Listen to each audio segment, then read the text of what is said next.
শ্রীক্ষেত্র বা পুরী। আর এখানেই নাকি বেঁধে রাখা আছে হনুমানজিকে, আর যে কারণে এখানে হনুমানের নাম বেরি হনুমান। কিন্তু ছটফটে হনুমানজিকে বেরি দিয়ে বেঁধে রাখার কারণটা কি? তার পেছনে রয়েছে একটা চমকপ্রদ কাহিনী, সেটাই তো বলবো আজকের ভিডিওয়। অনেকেই জানেন না যে পুরীতে একটি মন্দিরে সোনার শিকল দিয়ে হনুমানজিকে বেঁধে রাখা হয়েছে।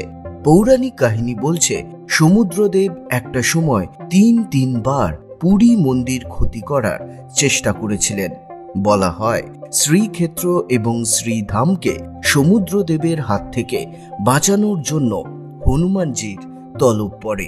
মনে করা হয় হনুমানজি চক্রতীর্থে থেকে সমুদ্রদেবের হাত থেকে রক্ষা করেছিলেন পুরী মন্দিরকে। আরেকটি পৌরাণিক কাহিনী বলছে মহাপ্রভু জগন্নাথের স্ত্রী হলেন মহালক্ষ্মী।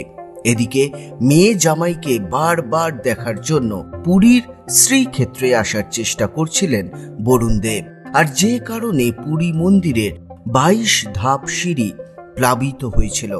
বারবার ক্ষতির মুখে পড়তে হচ্ছিল সেখানকার বাসিন্দাদের।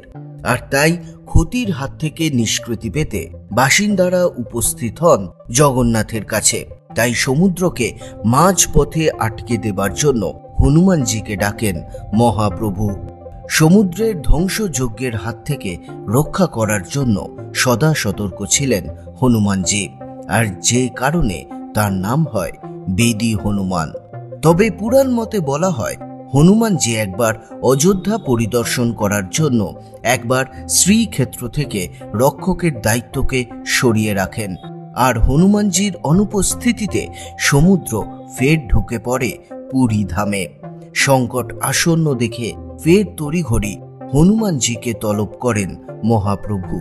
আর কোনোদিন যাতে হনুমানজি শ্রীক্ষেত্রের দায়িত্ব সরিয়ে দেবার মতো ভুল না করেন, সেই কারণে মহাপ্রভু বেরি দিয়ে তাকে বেঁধে রাখার নির্দেশ দেন। তাই হনুমানজিকে শিকলে বাঁধা অবস্থায় দেখা যায়। কেমন লাগলো এই অজানা গল্প জানান কমেন্ট বক্সে।